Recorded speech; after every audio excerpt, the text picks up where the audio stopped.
spam just keeps on coming. Like, it's interesting. Like spam gonna spam. I know it's kind of everywhere. I always wonder where people get this stuff and then like how it gets into people's hands. Like I know the answers to that, but not really all the details. Like it's wild. Like how your info gets to whomever these people are. Yeah, I mean, we were talking, I talked to the Silent guys at Go Silent because they make these really cool Faraday bags and backpacks for basically all your electronic devices, whether it's your laptop or your cell phone or your little key fob, because that's a thing, particularly here in the Bay Area. They can steal your code or whatever. Well, they're hijacking the signal from, say, your front entry, right, of your house to your car by basically hot wiring the signal between each, and they can basically get into your car and start your car without even having the key fob and just drive it away. It's kind of a big deal. The car manufacturers clearly don't want you to know about this, and the police are, they're dealing with it kind of on a daily basis. It's happening all over the place, along with the bipping. It's going on, but is completely out of control to a ridiculous extent. Oh, it's wild, but it's fine. Like San Francisco's thriving, and Oakland and San Jose are thriving.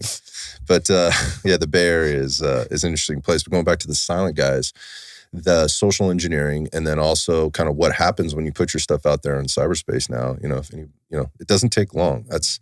You got to be really careful about your privacy. And a Faraday device is not going to stop all of that, but it is one kind of step, or it kind of closes one hole at certain times, depending on situations or whatever. The biggest thing is just trying not to put it out there, which is so damn hard. So damn hard. Everybody wants, your email or your phone number or some kind of contact. So it's like there's these leaky points, in your daily life or in your business life or whatever, where you're leaving yourself exposed to give up what you probably don't want to be giving up, and at the same time let things in that shouldn't be getting in, which actually is a solid transition in today's talk, as we're talking about things like gut health, brain health, and liver health, and how all those things kind of play together. And it's never one culprit. Like, if you're unhealthy, right? Like, or if you're having some type of a medical condition, it's never one thing. Okay, maybe aside from some acute trauma. All right, you got a gunshot wound to the chest. That's a big fucking deal, and we already know the cause. It might be affecting a few things, yeah. But, if you looked at it, like, okay, so where in the chest? Because what did it hit? What did it damage? What was there infection? There's all these things that can kind of come in line, but it started with one very particular thing, and it kind of expands. I digress. My point of this is, what today's discussion is just that, we're going to talk a little bit about supplementation, which we've done before. And it always drives questions. But I want to preface this with, it's never one thing. So when we approach the supplement conversation, while we have kind of talked about certain substances or herbs or ingredients that go into certain things, we've always taken a step back and said, but you have to zoom out on this stuff. It's never any one thing. And everything's work in combination or in conjunction with one another. You mentioned, Stephen, the term the entourage effect, which very much plays into the world of supplementation, taking care of your health, and then that gut, liver, brain triad that we've talked about. So we're gonna hit on that today, and how that fits in, obviously, or runs parallel or right within at times the eat squared plus E, analogy that we use here. So again, maybe a kind of a rough in, but at the same time, like, I really want people to get, like, when we talk about subs, we are not talking about any magic dosages of any one thing. It really is like, you have to look at this really large picture. And I realize that can get very convoluted and really confusing. So we're going to try and break this down today and talk about more of it from a foundational perspective. Here's the thing. I've been hearing about supplements my entire life. So the old man was heavy into fitness, right? Like at a fairly young age, at a time when supplements were kind of going bonkers. He literally worked for Jack LaLanne. So for anybody listening to this show, literally worked for Jack LaLanne in his gym for him directly, and supplements were a big deal. And Jack LaLanne it was all about nutrition. And if you look back, I actually have some stuff I'm going to share at some time. But if you look back at, like, here's the basic nutrition plan people should be on and the basic supplement plan, it's pretty solid, right? I mean, not much has changed. The supplement game, though, has changed immensely. Obviously, billions of dollars every year gets spent in it. And so as we get into it today, and we talk about the foundational stuff, my experience with it was the old man kind of going through like, well, there's certain vitamins and minerals we need to make sure that we were getting. We may or may not be getting those from our food. So we take these as sort of, backup. We always had extra vitamin C. We always had extra vitamin B.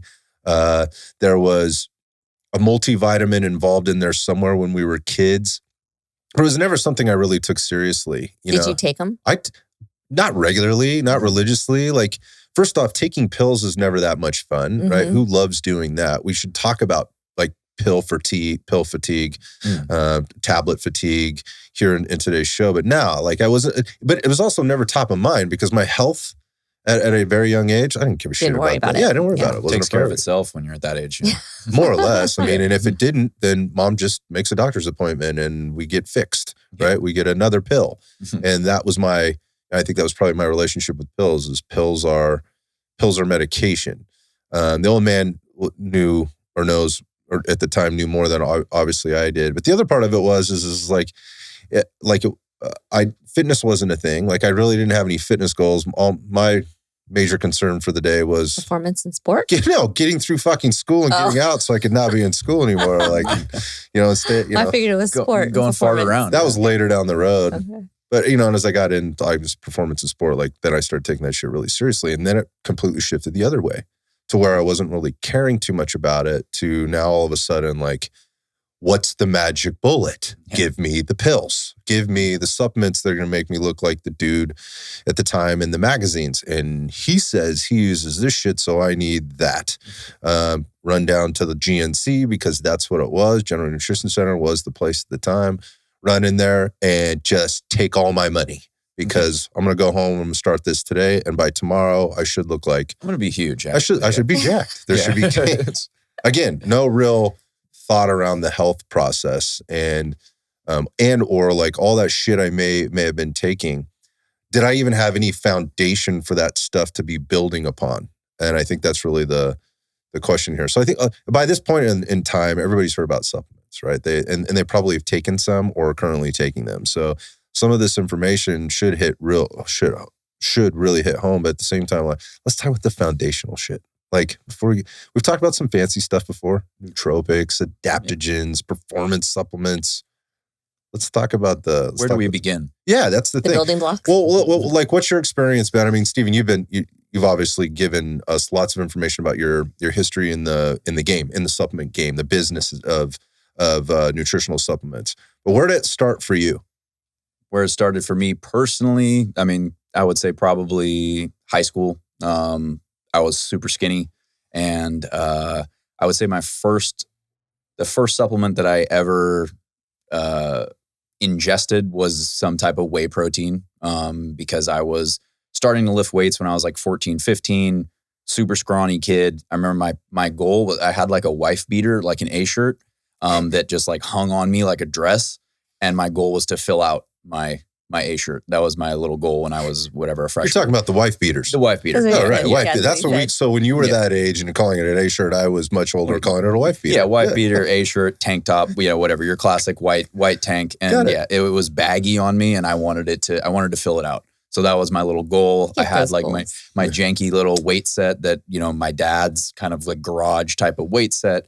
And I think it was, Nitrotech. Familiar with Am I familiar with Greg Kovacs and Nitrotech? Yeah, it was Nitrotech protein that I think my mom probably got for me from Rite Aid at that time. Yeah. And that was basically, I'm going to take this powder and I'm going to get huge. You're going to be Greg Kovacs. That's exactly what's going to happen. Canadian mutant.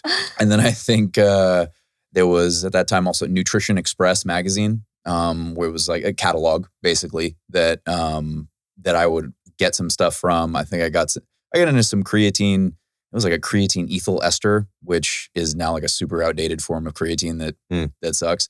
And that, I think those were probably my first two. And then by the time I started to get towards like end of high school into college, I think I started getting some fish oil involved. Okay. That was probably and I think I did have multivitamin. I think my parents, my mom did feed me some type of like chewable multivitamin. It might have been literally Flintstones at one point in time. I remember it was chewable. I remember there was a few different flavors. It was like a cherry, there was a grape, and yeah, I'm pretty sure it was like a small little Fred Flintstone or like a dinosaur or something like that. Right. So yeah, I remember taking those when I was very young, just a daily chewable vitamin. And then once I started getting like outside of college and then, into my 20s, that was, I think, when it started picking up a little bit more in terms of what I was taking, what I was using. Then pre-workout, NO Explode, that came into the fold. The first, my first foray into a pre-workout.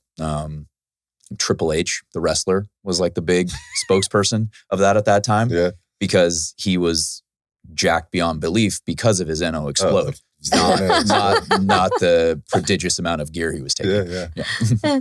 Yeah, no, I think a lot of people can relate to what you just said, kind of the story about filling out the shirt, but also like as a young kid, like taking multivitamins. We had some chewables around the house. We never took them. It was like mom would buy a bottle, like, and honestly, I think if I'm remembering correctly, like it would be like a trip to the grocery store, because a lot of times me and my brother were just wreaking havoc at the grocery store while mom was trying to shop. Yeah, she could probably tell some serious stories. Probably got kicked out of there. Probably stole some candy and shit like that, or something stupid. Young ruffians. Whether she knew or not, but like I might have asked her for like, oh, well, like my friends, I saw those when I had the sleepover at my friend's place. Like they had those on the counter and they're taking them. We should have those, and so we'd buy them, and then they'd sit on the counter. They'd sit on the counter and throw them. They'd expire, which happens with adults to this day. Totally, all the time. They get thrown away. So that I think is I can relate to that as well. And then also kind of the progression, right? And then but it immediately progresses to the performance and aesthetics piece with no thinking of the foundational piece. It's like, well, there's a total disconnect there. Yeah. In terms of, is your body even running and doing things it's supposed to be doing to leverage any workouts, any supplementation, or anything else you're possibly doing? It's just my nutrition was absolutely not even near good at all. Right, yeah. and all too willing to go to the supplement store and give them your money. Yeah, because gains. Because I'm skinny. I don't want to be skinny anymore. I play sports. I play football. I'm tired of getting laid out. 100% emotional buying decision. 100%. Yeah. I can relate to that one too. I spent thousands of dollars emotionally. Yep. Go ahead. I didn't start taking any type of vitamin or supplement until late 20s, early 30s. I remember I couldn't even get a pill down. Co-Tylenol when I was a kid and I was sick, my mom would give me Co-Tylenol. This is when Co-Tylenol was in a little yellow tablet.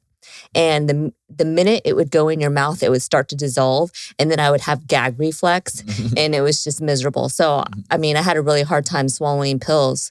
I would say, the multivitamin, I remember when I was in grad school, I thought, I'm going to take these. My husband at the time, he took a multivitamin and he was taking fish oil on a regular basis. But to me, it just wasn't important. And I remember my friend Chris, we shared an office, and she put her little bottle of vitamins right there. I think they were Flintstone chewables, believe it or not. And she left them at work on the office desk because it would remind her every day, there's my vitamin, let me take it. And it never caught on for me then. So I think when I started taking supplements was when I really started to get serious about my health. And for some people, we've talked about this in the past. When I went through grad school, I wasn't taking care of myself physically or really mentally. I was just trying to get through school, take care, do my job. And so I put on a lot of weight. And then when I got done with that, I ended up losing the weight. And then when I was losing the weight, then I wanted to become more competitive and do things that I hadn't been able to do physically. And then I ended up having some issues. And so I had to go see a doctor because everything I was eating, I was breaking out in hives.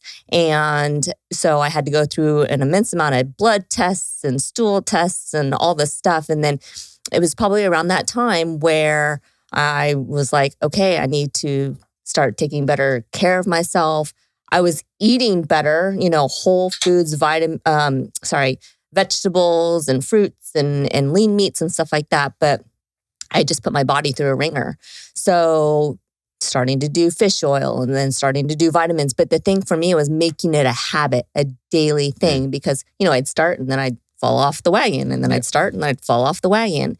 And once I started doing that, I think I wasn't getting enough protein. And so my first other supplement that I started taking was whey protein.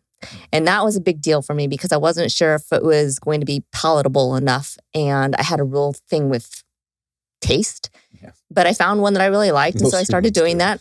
And then I remember at one point, I tried pre-workout. I think, Scott, you gave me pre-workout one day. Late in life, yeah, it was like my 30s, late 30s. And wow, that was an experience. And I don't think I've done that type of pre-workout since because my face was tingling, I was itchy, and then I had the biggest crash afterwards. And yeah, I just didn't like the way that felt. So I just stick to caffeine. At that time, there might have been sketchy stimulants that were still making their way into products. Oh, I guarantee you, I won't mention the brand, but we were on meth for a little while there. So you just went through the full gamut of sort of supplement experience. Well, I fell off the wagon again as far as vitamins and my fish oil. And then I think I started to hit, midlife, and my hormones, I think, took a huge dump. And there was a lot of stress with work and, life changes and those types of things. And I went and I had a blood panel done. It showed me all the things I was deficient in, even though I thought I was doing a fairly decent job of watching what I was eating. And so Dr. Bob, I think is who I was seeing at the time. He put me on this regimen and I got back on it. And it really helped a lot with fatigue and energy, just feeling better. And then fucking COVID hit. Fell off the wagon again. Another thing hit you in the side of the head, right? Yep. And then once we came out of COVID, got back on it. So, but I had to have a blood test again and just checking on my levels. And again, feeling fatigue and run down and just, at a loss for wanting to take care of myself physically in the gym. So supplements, I swear by them now. Yeah. It's really, actually, all the stories I think people can relate to at some level. What you just kind of covered there was like the history of the on and off. Mm-hmm. And what was interesting, kind of was taking note of, and we've never had this conversation before, but just like the drivers, right? We're the drivers to make the decision, to make the purchase, to take the supplement, and then obviously what the supplements were based on the driver, right? And whether it was aesthetics or performance, you were talking about that, or I was talking about that, like maybe that was the driver. If it was my health. And when we just broke down something very specific. Aesthetics and performance are two very different things, right? Sometimes you can get, benefit by both, by doing both. But my point of this is those are things. The health is such a broad spectrum, right?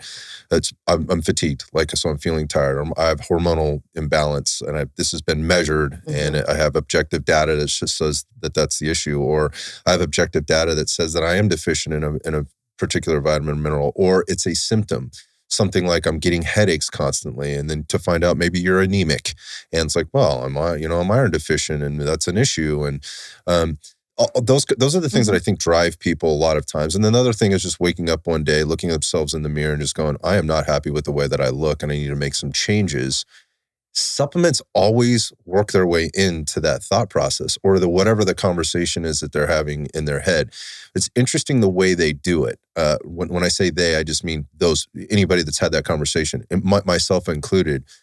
It goes way past the very basic stuff in the fundamentals, the foundations of what it is we should be thinking of to look, feel, and perform better, and right into like the end result of, like, this is the answer. Like, if I just could go harder, or if I just had that much more energy, and if this supplement can give it to me, that's the answer. It is a really fucked up thought process. And as humans, we are all like this. It's pre-programmed into our DNA, to our basically hard-coded, right? At some level in our DNA. And I think some people's DNA is obviously different than others. Like, we're all different. But my point of this is like, that's part of it. And we tell ourselves the story before the story has happened. Like, we fill in these gaps of like, okay, so I have low energy. Like, it's definitely not because I'm working 16 hours a day and, only sleeping for 2 hours a night. Mm-hmm. It's because like my nutrition sucks. Okay. So we're starting to think about that. And so the thing to help me with that is like I should give myself a boost on the nutritional side of things, and then make the connection between supplements and nutrition equals energy equals I don't feel like shit anymore.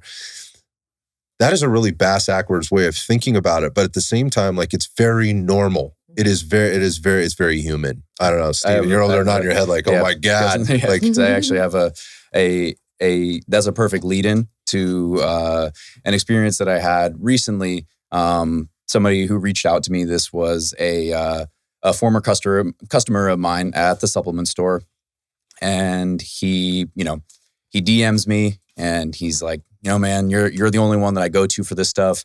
You're the guy that I trust. I'm feeling tired. I think I should take a multivitamin. What multivitamin should I take?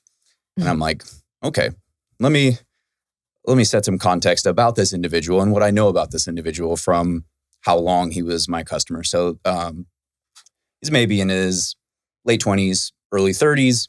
And this guy is a big lifter, and this guy is fucking strong. Like one of the strongest people that I know. This is like 400 plus pound bench press, 500 plus pound squat. Mm-hmm. I've seen this guy overhead press 150 pound dumbbells. Like this guy is going through like some no nonsense, no joke workouts. Mm-hmm. And what I also know about him from his buying patterns is he would always come to me and he would buy mass gainer. And he would also be looking for the highest stimulant, most sketch pre-workout that he could possibly get. Give me the goods. Yeah. The types of pre-workouts that I would give people disclaimers for and actually sometimes dissuade people from taking. I don't think that this is the product that you should be taking. How about we just move over to this one over here? He wanted that one. So 400 plus milligrams of caffeine, whatever illegal stimulant could possibly be in it, that was what he wanted. Yeah. And he was very clear that that's what he wanted. Like, give me the DMAA, give me the DMHA. I want whatever you have that will put me on the fucking moon is what I want. When I hear colors. So we have that. So we have this guy is working out intensely with super heavy loads. He's taking crack pre-workout, and he would also usually buy an energy drink at the same time as well. So he's already onboarding 400, 450 milligrams of caffeine, because sometimes he would go beyond just one scoop to a scoop and a half. Oh my God. 2 scoops. And then he's having a 200 milligram. I would ask him, like, you don't take these at the same time, do you? He's like, no, not at the same time. Like maybe this half in the morning and then, later in the afternoon. I work a lot, I work 10 hours a day, 12 hours a day, et cetera, et cetera. So he's, 700, 800 milligrams of caffeine a day, intense workouts, working long hours. I'm tired. Weird. Why am I tired, man? Weird. But you know what? I think what I need is a multivitamin. It's crazy. I think a multivitamin is what I'm going to, that should fix me, right? And I was like, well, I could tell you a random multivitamin that you could take, or we could have a discussion about your lifestyle and why you're probably actually tired. I can't just throw a multivitamin at you and confidently say that's going to fix anything, because it's not. There's a root cause, root causes. Yeah. We might have some more to discuss. So we can have that discussion. We can have a full and proper discussion, and I can make some recommendations for you from there. But I can tell you right now, a multivitamin is not going to fix your problem. Mm-hmm. No response on the DM. Right. Left on red. Right. left on red. I think because I was, I've always been honest with him. I've always been as honest as possible with all my customers. Like, dude, this is not a multivitamin is not going to fix why you're tired, dude. You don't sleep and you are jacking your central nervous system up so much with the way you work out and how much stimulant you're intaking. Yeah, you're not. This was bound to happen. Yeah, it's like, have you ever seen those memes where it's like a raging inferno and someone has a bucket of water and they're just trying to throw the bucket of water to stop the raging inferno? That was essentially what he was asking me. Like, what bucket of water should I use to stop this raging inferno? It sounds absolutely fucking ridiculous, right? And so what do you think happened? I can give you my hypothesis of what happened for that guy next. He went to go buy some multivitamin somewhere else. Or he went to somebody else to get the answer that you wouldn't, that he wanted, right? That you weren't going to give him because it's not it's not a viable answer to solve his problem. And but somebody will sell him some shit. Yeah, I told him, I was like, dude, I could throw a multivitamin at you. That's not going to answer your question. That's not going to fix your problem. Right. I mean, that is the facing the truth, looking yourself in the mirror and understanding like the truth of the issue is this. And you don't want to hear it. So you'll just go somewhere else and somebody else will validate that. Yeah. Someone else will give me the answer that I'm looking for. That's take this multivitamin. All right. And I think that's the thing. I think at the end of the day, that is the bigger thing with like supplements in general is it's always like this confirmation bias of, like, well, these 5 people over here that all look this way and I'll say this about this thing, they'll die on that sword all day long that this particular product or supplement or whatever will make this happen for them. It makes it happen for them. And so it'll make it happen for me. I've never done that and I'll never do that. I think that just obviously, I think it's a lack of integrity, right? It's also, and you can call it ignorance too, because maybe that person just doesn't know. Well, to me, that's a problem too. Like, I don't know what's worse, lack of integrity or total ignorance. Because in today's day and age, like if you just do a little work and or look at yourself in the mirror and honestly and have these conversations with yourself, and then maybe just pretend that you're not a know-it-all and might not know everything and be humble about it, you can get the right answer, but it's too easy not to. So, and we're constantly being told like there's a better, easier way. Circling back to the foundational piece, I mean, the foundations of that guy's issue are he's overtrained, right? And he's overstimulated, right? And as a result, he's going to be under-recovered. And so I have maybe that's being a little too harsh. I don't know if he's overtrained or not, but what about stress though? But my bet is he's under-recovered because of the amount of training he's put himself through. So there's a chicken and the egg there. Like, what are we working on first? The training or the recovery? Well, we should be working on both. There's a fine balance there. But again, to try to solve it with a capsule, it just what once daily multivitamin will fix these deep-rooted issues. Right. So if you're one of those people out there that puts so much time, effort into your workout program, into your recovery process, you do the cold therapy, you do the heat, red light stuff, you're taking all the right, the pre-workout, but you don't do the stim, and you make sure you get the grass-fed beef protein because, you don't do dairy and all that kind of stuff. And, you're meal prepping and all that, but you haven't taken into account like the foundational principles of how your body operates at a very base level. It's called a cellular level, but then all the things that it takes to get the things to those cells to help you actually leverage what you're doing. And it's not to say that you can't get a result from these things. Look, you can get a certain result from many different things. But obviously everybody's an individual. But I think there's some basic foundations and principles and that you want to take a look at before you start making these emotional decisions. And at the same time, don't get so far into your emotional decision and so caught up in it that you can't take a step back from it. So that takes us up to where I kind of think we jump into this with looking at like, all right, so if I had to kind of just peel all the layers back for a second, I'm not telling you to stop taking your I'm not telling you to stop taking your pre-workout. I'm not telling you to stop taking whatever it is that you think is helping you. What I am asking you to do is like, can we put that aside for just a second and look at the base level, the underlying things that could help those things maybe give you a little bit more benefit, or you can leverage a little bit more of your investment of time, energy, and money. If we just maybe tweak some things or understood a few things a little bit better.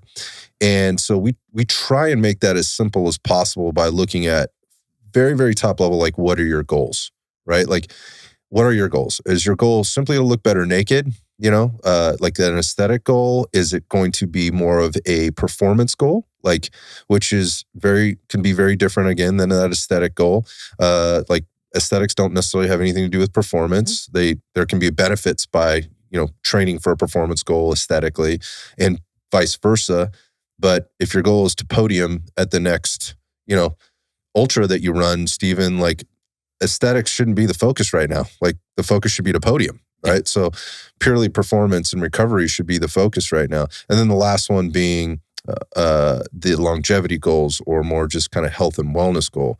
And it's not to say that you can't be positively impacting all of those things all at one time, but your decision-making process should be very much rooted in those things.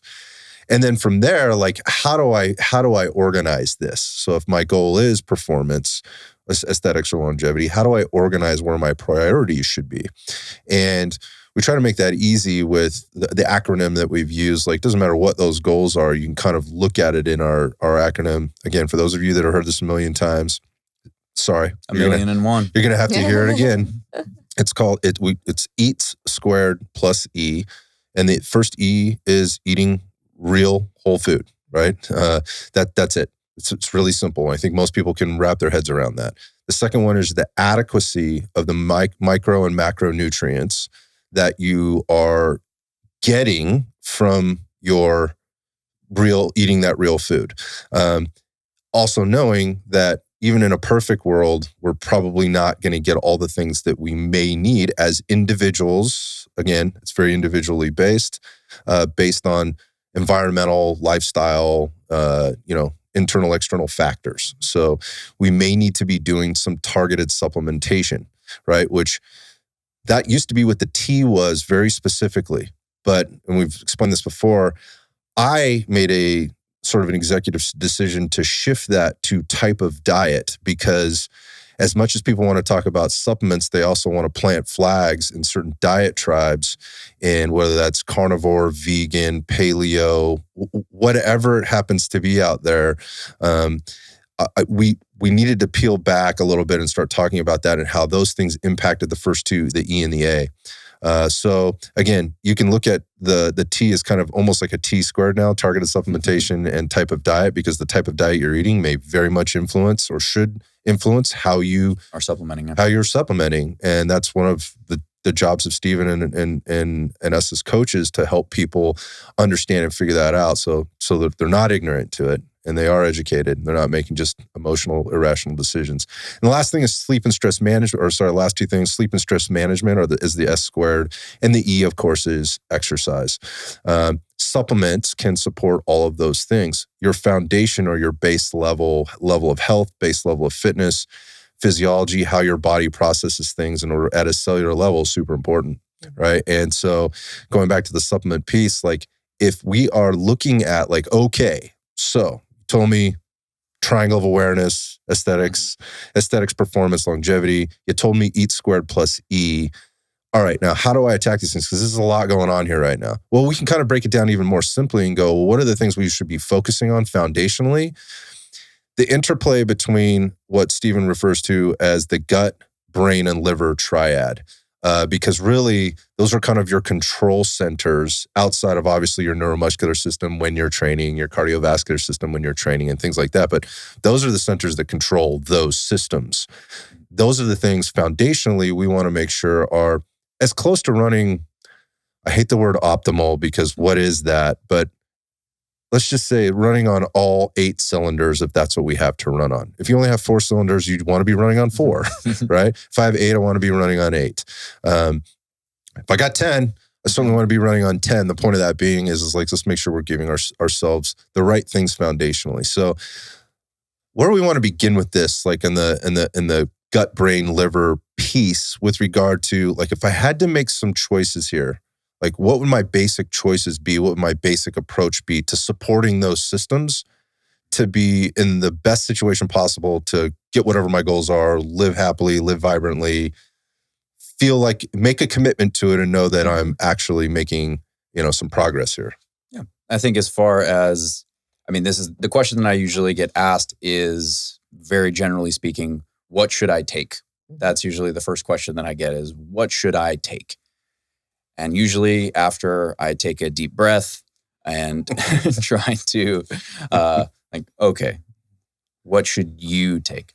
If I were to answer your question as generally and simply as possible, without getting too deep into the specifics of the type of supplements that you could take for the brain, for the liver, for the gut, more specifically, the 3 things that I usually recommend are a multivitamin, some type of omega-3 supplement, which typically is in the form of fish oil, but there are non-fish-based alternatives as well to fit your dietary preferences or needs. And then some type of gut support, which typically comes in the form of a probiotic, digestive enzymes, maybe a greens product that contains probiotics and digestive enzymes that support those things. If you want a one sentence answer to what should I take without getting deeper into the conversation as far as your specific needs, those are the three things that I typically recommend to answer that question. Yeah, I think, and that's a tough one for people because they don't expect to hear that shit.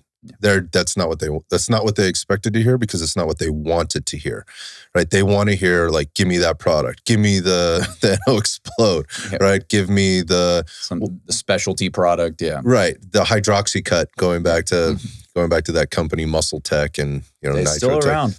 Can't believe it. I can't, but interesting. My point of that is they want a very specific answer. And what you just said was, well, I got about 25 other questions to ask you. And there's probably about 175 other things you should probably be aware of before you go out and spend your money. Again, it's very interesting how people are so willing to go, just that's a little bit too much. Just tell me what to do. Just tell me what to do.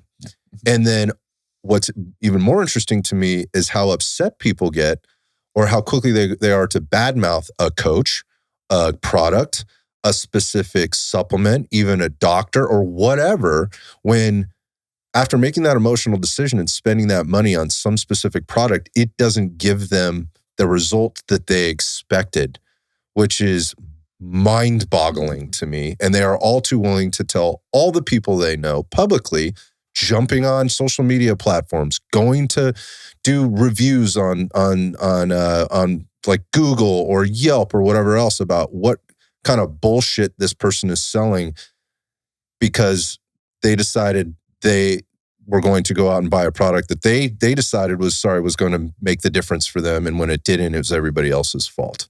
It's mind-boggling to me.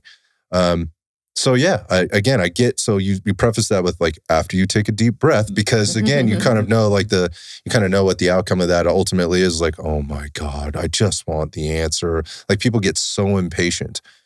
And I think there's a flip side to this, and that a lot of times, for a long time as a coach, what I saw was people coming into me at a point of desperation. They had done all of this already many, many, many times over. And then, at some point kind of woke up, looked themselves in the mirror and go, man, there's something wrong. And I don't know what to do, but I am a self-starter, a problem solver. I am motivated, and I am going to go research and do the things, right? So they get on the interwebs and they get on podcasts and they get on chat rooms or wherever, and they start to try and figure things out. And sometimes this is somewhat helpful and it can provide some level of education or sort of awareness. But then it starts to get into this self-diagnosis, and again, it's like self-fulfilled prophecy even at some level, where they've now decided, oh, I've read all these studies. Again, it's confirmation bias starts to happen. They start to look at all the studies that support what they're already thinking in their head about whatever the issue is that they think they have. I've been guilty of this, right? And they've decided. I remember it happened very, very specifically for me at about 38 years old. I decided, and very, very quickly, I was shown how fucking ridiculous I was. And the reality of that situation, which was I had self-diagnosed. I had no fucking business doing that. I didn't have anything other than my ideas, my thoughts, and more importantly, but the least important of which were my fucking feelings.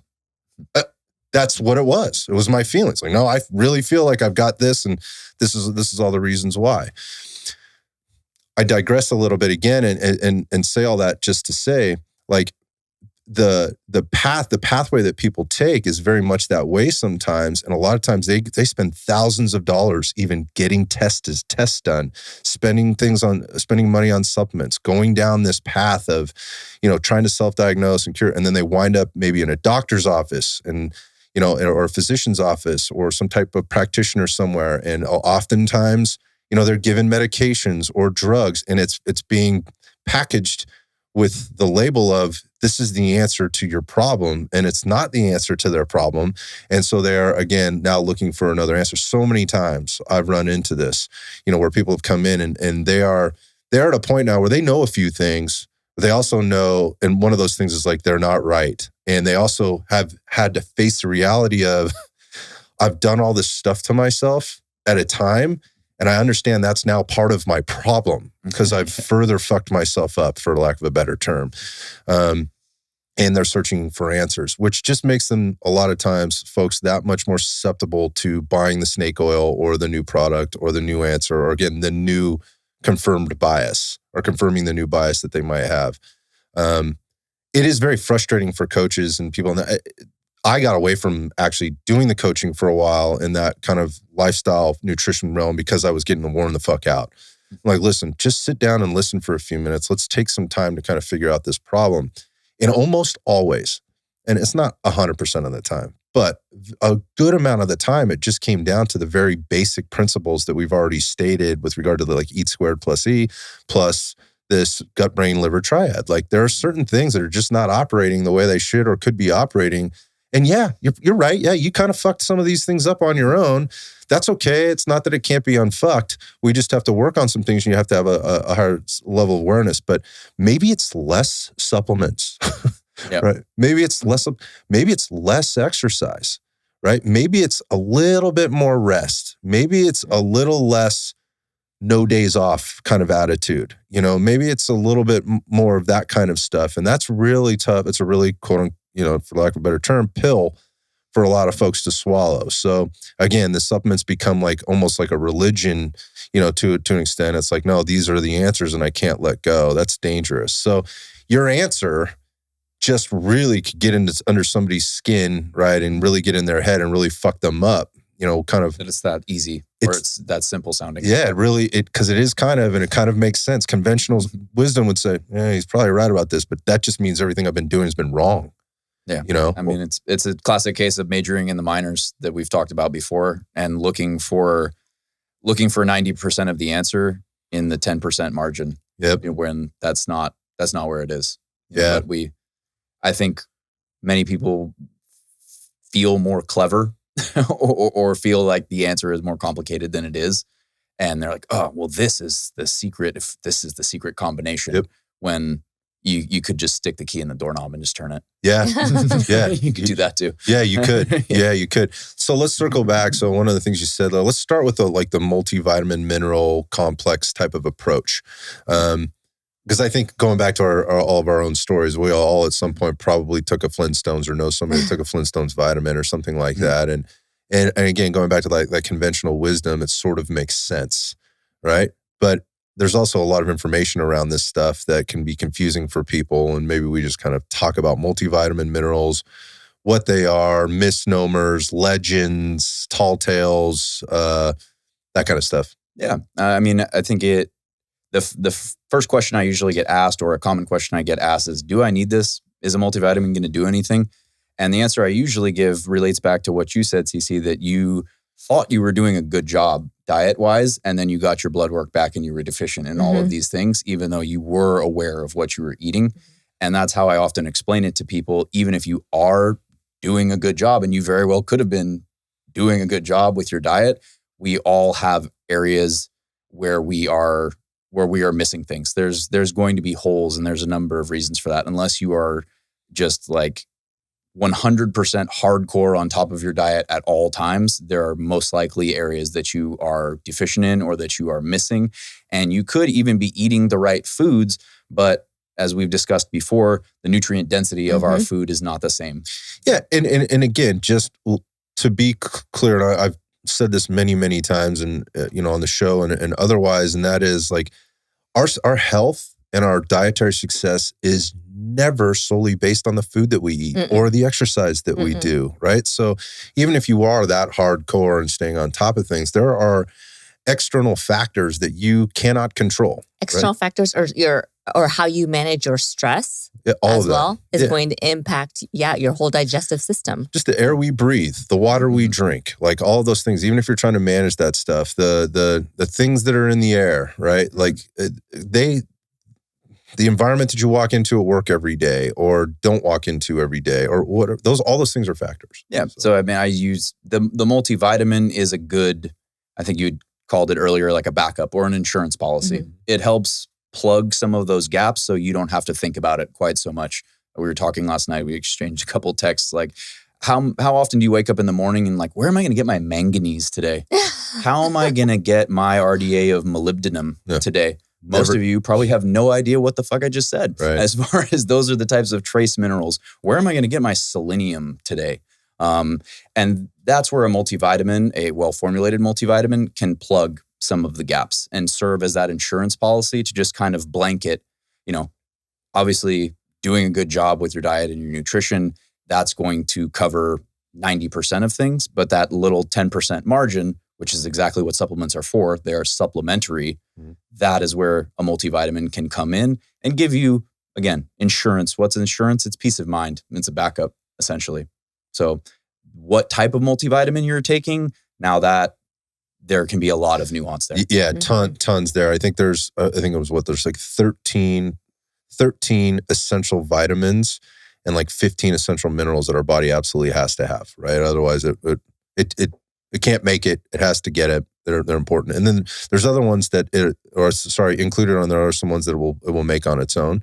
But generally speaking, the only place for us to get those is from the food or that we ingest, the things that we ingest. So it's what we put into the environment. It's where it's getting it from. So if you're not doing that, or if you're challenged with that in any way, I would bet that would be 99.9 to infinity people that are listening to this right now. Like, you're probably a candidate for a multivitamin and mineral. Now, you mentioned like formulations and things like that. So let's talk about kind of the history and what we've heard about multivitamins over the years, because I've heard a lot of stuff. And I've been involved in this industry for a very long time. And so maybe that's why I've heard as much as I've heard compared to most people or many other people, maybe. I don't know. Yeah. Point is I heard a lot of things, and it's not always generally a good or positive thing like we're talking about now. I have heard that term. That's why I use it like it's kind of an insurance policy. But there are camps out there that would go, they're bullshit, man. They don't do anything. So like I think your statement was like, what is this going to do for me? Yeah.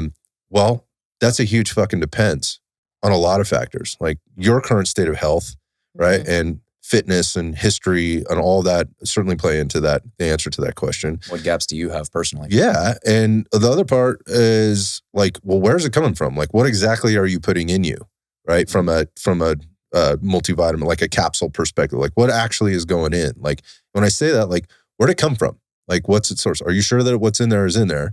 Like, and even if you are, is it coming in with the right dosages? Like, what's the difference between a maintenance dose, repletion dose, or like clinical dose? Like, because those are all very different things. Like we talked about like the RDA and things like that. Like I've just heard a lot of, like, there's a lot of skepticism around taking supplements, and there should be. There absolutely should. I am a huge skeptic. Anytime anybody sends me a DM with a picture, hey, what do you know about this? I'm like, oh, fuck, I have no idea what that is. I'm sure it's bullshit. That's the first thing that pops into my head. And that's just been, that happened to me today. I've been conditioned, to think like that because of all the bullshit that surrounds the industry.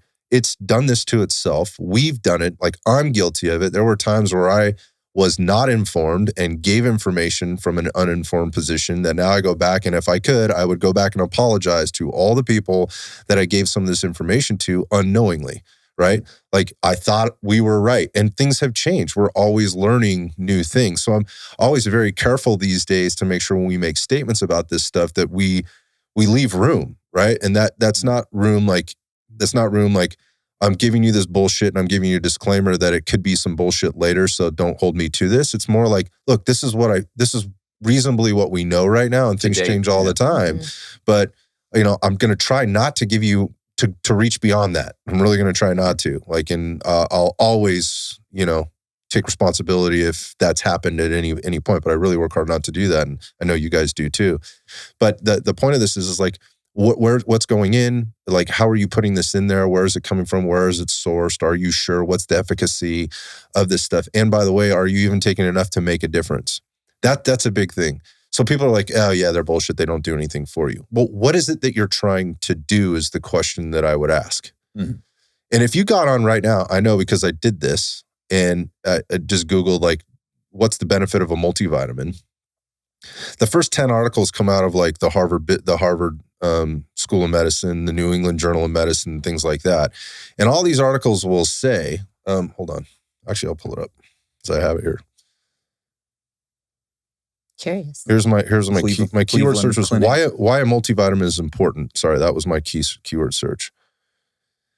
Harvard School of Public Health. Should I take a daily multivitamin? The main purpose of a multivitamin is to fill nutritional gaps. And then most studies find no benefit from multivitamins in protecting the brain or the heart. But there are potential benefits and no risk from one daily vitamin a day. So it starts already with they don't work. They don't do two very specific things. Multivitamins are not going to protect your brain or your heart. Why would you expect them to do that? Why? Well, because you maybe heard something or you've got some idea in your head, but I've never expected a vitamin or a mineral to protect my brain or heart. Like on its own. No. Yeah. What? That's ridiculous. Here's WebMD. It's almost like it's supplementary to the other things that you're doing. That's a key word. Supplement. Here's Johns Hopkins. I mean, one of the most prestigious, medical schools in the United States or in the world for that matter. Is there really any benefit to multivitamins? The researchers concluded that multivitamins don't reduce the risk of heart disease, cancer, cognitive decline, such as memory loss, blah, blah, blah, blah, blah, blah. So I guess my take on this is like, if I put this into to the Google and I'm looking at it, then right off the bat, I'm like, I'm not taking this shit. Like, all the medical schools are saying this shit's bullshit. Doesn't work, yeah. Doesn't work. It doesn't work on on curing cancer, heart disease, or brain disease. I never expected that anyway. I just want to know, like, are there benefits? And they spend a lot of time, because I opened up some of those articles and they spend a lot of time telling you why they don't do a lot of things. And they spend a fraction of the time in the article telling you about how they might benefit you. And what they leave out of all that stuff is generally like, but this is clearly based on your own current condition.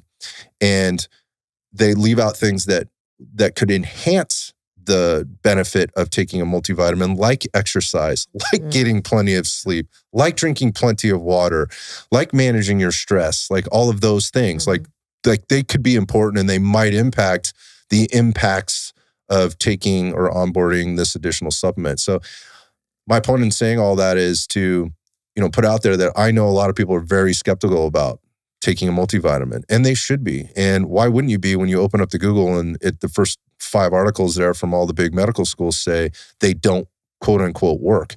Work for what? Like, my goal is longevity and health. Like, I'm not trying to cure my cancer. I know I don't have any. I just had my blood work done, actually. Congratulations. Very fucking proud of it. I don't know if I should be proud of something that objective that has so many factors, but I was really happy when I walked out of the doctor's office. I think I'll share some of that stuff in a different podcast. But having said that, my point being, like, I take a multivitamin daily, and if doing that and the small investment I make on top of all the other investments that I make in my health has contributed to what my blood panels are telling me and how I feel and how I'm performing and how I'm living, I'm going to fucking do it all day long. Worth it. All day long. I don't care what the article says, or what the marketing, clickbait happens to be in when I pick up my phone and I look at it. So I think it's another way of looking at it that I don't think a lot of people take into account. Like, well, is there a chance it could be helping you? Because whatever it costs you, $30 a month or whatever else, for a little added peace of mind, I'll take that peace of mind all fucking day long. It's just, I think it comes back to that, do you have a raging inferno that you're trying to throw a bucket of water on? Yep. Or do you have a campfire? A bucket of water is probably going to be pretty helpful to put out a campfire. It's not going to do shit for a raging inferno. So that's really, where are you? And I say it again and again, what are your expectations and how are you managing your expectations as far as what you think this supplement is going to do for you? Yeah, so going back to your 10% margin, if there's a couple percentage points that can be made up in that 10%, I'm taking them, right? With supplementation, right? Like, again, maybe red light therapy is a half a point, and maybe I'm going to have to manage my investment in whatever those percentage points are in that 10% margin that fit my lifestyle and the things that are important to me and my time and schedule and all that stuff. And, again, supplementation for specific with regard to, multivitamins is very little time investment. It's a small financial investment, but that's it. That's it. It's part of the routine. It's a habit. It goes in, at breakfast and it goes in at the end of the day, and that's it. And it's really easy for me. Now, here's the other part that I can't tell you, that again, a lot of people make these emotional calls or judgment calls on a supplement or a particular thing or whatever else with no objective data whatsoever to back that up. And to your point, CeCe, and I just mentioned this, the blood work shows the difference. Like, and we're going to talk about a couple of the other ones here in a second, specific to like fish oil or my omega-3s. And what I saw very, very markedly change when I got really serious about, and when I say serious, not just like, well, I'm just taking this for insurance, but got serious about, now I'm taking it for a repletion dose and for what we're now seeing as more of a clinical dose to impact the cardiovascular system, right? In a particular way when we start looking at blood markers, lipid levels and things like that. Because there wasn't a lot that changed in my lifestyle or my diet when I started upping that. I'm jumping ahead a little bit here, but major impacts from an objective data result. So a lot of people are making judgment calls and they have not, you've talked about this before, Stephen. Like we talked about this on the testosterone booster episode where like, you know, like they've decided my test is low because I don't have good libido anymore or I'm tired or whatever. And so that's my problem. I'm going to take a test booster and all of a sudden I've got a boner again. And so that was it. Like this is fixed it. My testosterone is up. Solved. I knew that's what it was. With no data, with no blood work to show that any of that happens to be true or not. Yeah. So I got on a little bit of a rant there just to kind of put out there, like I get where people are skeptical about this, but at the same time, there is plenty of science and plenty of data if you go digging for it beyond the basic Google searches. And you talk to the people that work with people on a daily basis that actually pay attention to this stuff. They all, more or less, the experts generally agree. No matter what flag they're planting on the diet side of things or anything like that, like whether it's vegan to carnivore, they all agree like, hey, a multivitamin and, you know, mineral supplement is probably a good idea for lots of different reasons for people at lots of different levels. So again, I just want to put that out there and acknowledge, like, I get it, it's a fucking issue. But so again, digressing. What are some of the things that you want people to know about multivitamins with regard to like dosages, ingredients, things like that, and that this isn't like a one size fits all type of deal? Yeah, So if you're now sold, okay, maybe I will look into a multivitamin. Which multivitamin should I look into? The first question I would usually ask, and we talked already about pill fatigue, is what is your pill tolerance? Or if, someone like you, CeCe, at that point that you were having difficulty swallowing them at all. A lot of times elderly individuals have a hard time swallowing tablets. So a tablet is like the hard tab.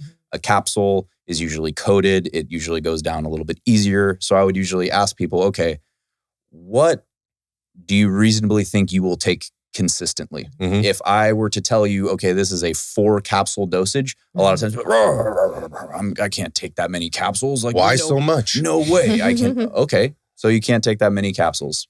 I'm not going to try to convince you that you should take that many capsules. So how about 2? How about 1? What is your tolerance as far as that's concerned? So if it is a once daily multivitamin, okay, it's a once daily multivitamin. There are going to be some limitations just physically and logistically as to what kind of dosage you can get from a single capsule or a single tablet. Most of the time, a higher dose multivitamin you're going to need to take at least 2 or maybe 4. You want to split those up 2 and 2. So that's something to consider. A very heavily dosed multivitamin is typically you're going to need to take more. If you don't like swallowing capsules, you're looking for something chewable. And I said this without enough context on a previous episode, and I got attacked pretty badly on YouTube as far as gummy vitamins go. Oh yeah, I love the YouTube. On a serving per serving basis, typically gummy supplements are going to be lower dosed than, say, a single capsule. You left out the pretext of that. And somebody just let you up. The YouTube comments are always the best. They're always the most inflammatory. There's always the most hate there. I love them. Oh, yeah. And they drive the fuck out of the algorithm. What do you mean you can't get an effective dose from gummies? You just take more. Just take the whole bottle. Exactly. Take the whole bottle. Exactly. And now, your gummy supplement that cost exactly the same as your 30-day supply of capsules, now it's only a 10-day supply because you're taking 3 So of many them. of But hey, bro, you're right. Yeah.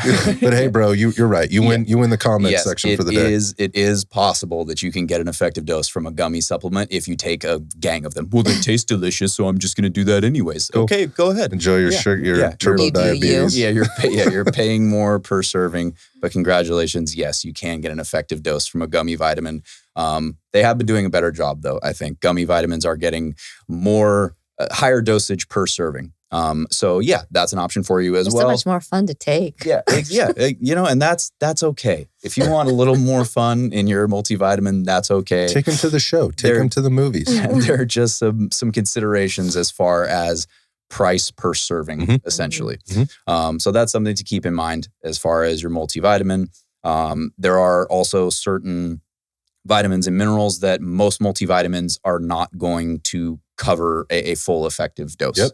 So your RDA, if it says, 100% your daily value of vitamin C, RDA is really a bare minimum. So for an example, vitamin C, 90 milligrams, I believe, is 100% your recommended daily allowance of vitamin C. That's a fairly low dose. A more effective dose of vitamin C might be 500 milligrams to 1,000 milligrams. It's very unlikely you're going to find a multivitamin that has 500 milligrams of vitamin C in it. Again, it's just a matter of how much stuff can you fit in a capsule. Yeah. So if you want a super heavy dose of vitamin C, vitamin D, it's a little bit different. Some multivitamins do have a pretty good dose of vitamin D. The minerals, the macro minerals, so calcium, magnesium, potassium, sodium, the minerals where you need higher dosages per day, more than likely you're not going to get even close to your full dosage from a multivitamin. Again, because there's only so much stuff that you can fit into a capsule versus your trace minerals, micro minerals, like I mentioned, the fun ones, manganese, molybdenum, selenium, chromium, where you only need trace amounts each day. A multivitamin is probably going to cover everything that you need on those. And you don't even know what those things are anyways. So it helps you to not really have to think about it. You don't have to think about it. We already covered that. You don't have to seek out where you're going to get your daily dose of selenium. Brazil nuts, very good source of selenium, by the way. But the omega-6s, bro. It's so inflammatory. It's so inflammatory. Yeah. So those are some things to keep in mind as far as a multivitamin. Anything that I'm leaving out as far as? No, you nailed it. I was looking for sort of the overview there. You nailed it. The important takeaways there are that your dosages based on what your goals are and what you're looking to achieve may not be met with a multivitamin in general. So no matter how many capsules that you may be taking during the day, because you started that out with wow, I got to take 4 of these things a day versus this other product over here that has 1. It's concentrated, but maybe doesn't have the same dosages. I'll take the 1. Okay, great. That's better than not doing anything at all. Whatever makes it into your mouth most consistently. Correct, right? Would be the best choice for you. Yeah, and just understand that, when you start making those, I don't want to say compromise, I would just say decisions based on how, what fits you. Again, you do you, boo. However it works best for you to get it in there. There could be some shortcomings, right? In some of that. And some of this also, and some of those shortcomings are, you talked about the RDA, if you're only working off the recommended daily allowance, that being the bare minimum of anything. And again, this is an actuated value, and by the way, the RDA is based on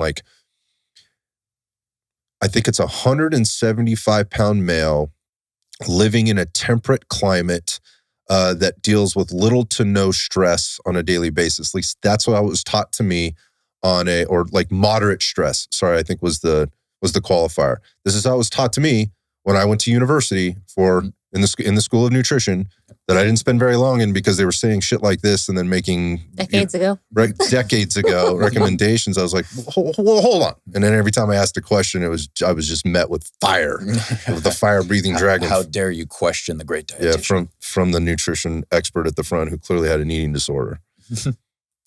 I digress. My point is that RDA is the bare ass minimum that is not based on you. So the only way for you to really know is there really isn't a way to know the perfect answer for you. There are things you can do, like taking micronutrient tests, blood tests, things like that. But that is still going to be somewhat limited because if we're looking what's happening in the blood serum level versus what's happening intracellularly, those are very different things. Maybe it's in your blood, but it's not making it into the cellular level. It's not making it into the mitochondria, right? The powerhouse of the cell, of the cell, and all that stuff. So again, without getting too far into the weeds, the point is, if you're just looking to onboard the bare minimum, there's a lot of multivitamins out there. But if you're one of those people that like got through COVID, like the COVID time, and you heard a little bit more about vitamin D, and now you're on the vitamin D train, you're like, oh, I should probably be taking a little bit more because a lot of people that didn't die had good levels of vitamin D, right? Vitamin D, vitamin C, again, that emotional connection to take more vitamin D, don't die of the flu. Like I get it. Like that's how people make decisions. So if you're on that train now and you're taking additional D, so some multivitamins, all multivitamins, I would say, I'm pretty confident saying all multivitamins are going to have vitamin D, right? Unless they say they're going to have some amount of vitamin D, but how much? And when we look at vitamin D, like how much do you need to, maintain? There's a lot of study around this. I am not going to give out dosages. I will tell you that I err on the side of more vitamin D. My personal dosage a day is 7,000 IUs a day of vitamin D. And people hear that number and they go, "What the fuck? That's so much." As compared to what? Yeah. As compared to the RDA? Oh, fuck yeah. The RDA, I believe, is 400 units. Yeah, not even close to enough for me, right? Yeah. Based on my needs and based on what I know. You do the research. I'm not doing it for you. Go out there and look. Don't talk to your general practitioner about supplements. Yeah. Go to your plumber. He probably knows more than your fucking doctor does. The general practitioner will tell you, just don't take them. Yeah, exactly. My point of this is like, you do the research. That's on you. It's out there. You just have to do some work. My point is I take 7,000. How do I get it? I don't get it all in my multivitamin that I take. I get 2,000 of it in my multivitamin. I take an additional 5,000. It's a very small capsule. If anybody taking vitamin D out there knows, it's very, very small. Probably one of the smaller ones you'll take from a supplementation perspective. And I get that in there. And that way I make sure I'm managing that on top of the sunlight that I get and the foods that I ingest. Right. So you mentioned vitamin C as one of those ones. Like most people on the planet have all heard like, oh, when you get sick or to prevent yourself from getting sick, take more vitamin C. And so they've seen what a vitamin C tablet ends up looking like, right? And so, and again, depending on the multivitamin that you're taking, you may not be getting the amount that you want or need. Again, those are relative. So you may be taking more. Again, so when you're before the show, we were mentioning like B vitamins. B vitamins is another thing that we know quite a bit about. And B vitamins, there's a little bit more bulk to those. So like if you take an additional B vitamin supplement, generally that's a pretty big capsule. You're not going to be able to get all of that B into the one capsule, the multivitamin capsule that has all the other things in it. So taking additional Bs, Ds, C's, things like that is not an uncommon thing, and it's not weird. It's just a way to boost the total intake.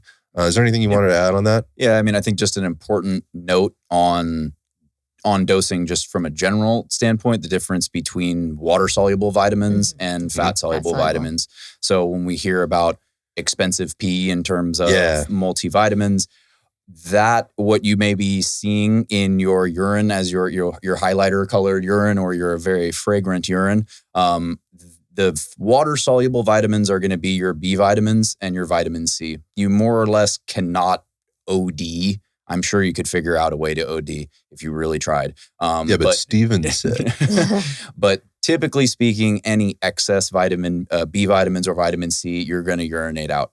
Versus fat-soluble vitamins, so that's vitamin A, vitamin D, vitamin E, and vitamin K, your body will store those in your fat cells, and it is possible over time to get to a level of toxicity in terms of the fat-soluble vitamins. So when it came to, yes, during the vid, people taking vitamin D, well, 5,000, what about 10,000? What about 50,000? Right. Because that will make me extra impervious. Yes, you don't want to take that high of a dose every single day. And that goes for vitamin A as well as vitamin E as well as vitamin K. So those are some things to keep in mind. Again, a typical multivitamin, you don't have any risk of overdosing on fat-soluble vitamins. But if you are latching on additional gear to your multivitamin, that's just something to keep in mind. Agreed 100%. I think the other thing, and you alluded to it, is that none of these things work in isolation. So they all work together, much like your body's physiology does. It's never one thing. Remember, there's enzymatic processes, metabolic processes that these things use and need to utilize in order to be effective. And so things to understand when you're purchasing a product, and we'll talk about our recommendations for this at the end, but or in a few minutes. But there's important things to understand. For example, because D became such a popular one, they're like D standing, on its own, if we're looking at it on its own, is not going to be entirely effective. It needs other things in order to be effective, and those things are vitamin K. Think of it this way, like K1 and K2, they work together to sort of tell D what to do. And so if you might be getting 5,000 IUs of D in your dietary supplements or whatever.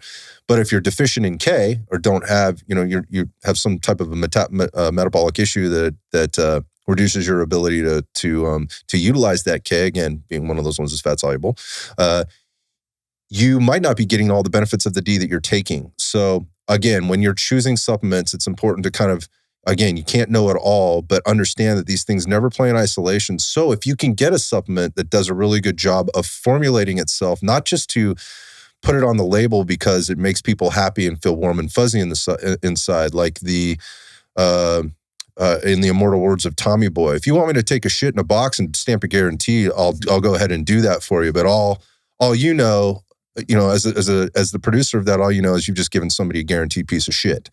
So I think that's what people want to know. Like they want to hear that stuff. So we'll talk about maybe where to go and get this stuff later. But again, wrapping up multivitamins and minerals, like get yourself something that, to Steven's point, that you can take that you're comfortable taking. Some of these come in one capsule formats. My personal one is 4 a day. I take 2 in the morning and 2 at night. And again, for some people going, oh my God, that is so many pills. I get it, man. I don't have a problem with it. And I know a lot of people that don't. And again, I know a lot of people that take handfuls of fucking medication on a daily basis. I'll gladly take my 4 capsules plus the additional stuff that I take and be able to avoid taking handfuls of medication and opening up my medicine cabinet and seeing one prescription bottle after another and feel good about doing that. It was so funny. We were at the airport.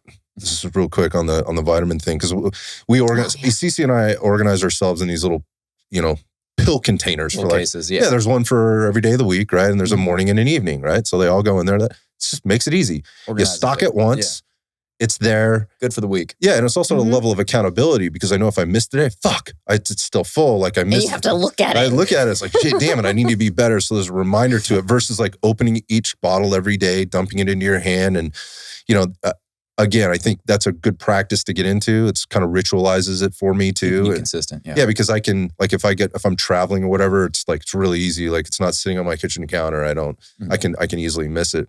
But we were in the airport going through fucking TSA, which is the biggest joke in the entire history of security systems in my mind. But we walked through there and this guy, so I don't know, I got randomly, this happens quite frequently. I got randomly selected. I think it was on my way to Florida or Georgia. And it's backpack that I carry. I've also taken to the range several times. I've used it as a stabilizing, bag to shoot. And so it's got trace gunpowder on it, right? And so I was randomly selected. They swab the bag. This pops up. It creates like kind of some more conversation. They start pulling things out of the bag. And the guy's being cool because I'm like, yeah, man, I think the bag's shooting, but there was nothing. And I ultimately get through this thing okay, but here's the funny part of the conversation.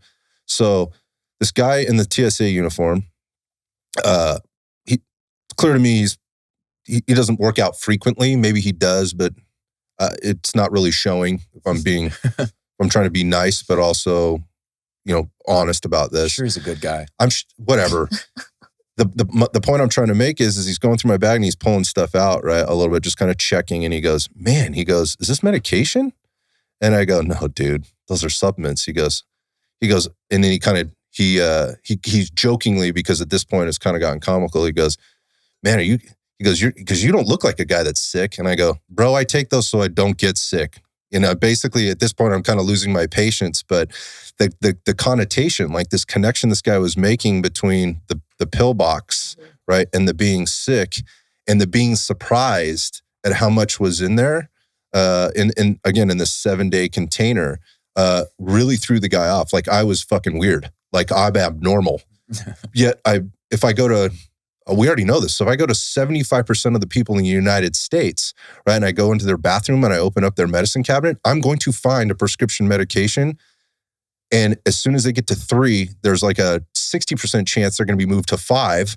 So like if there's 2, like I already know where that path is going. Like, and that's not weird. That's totally normal.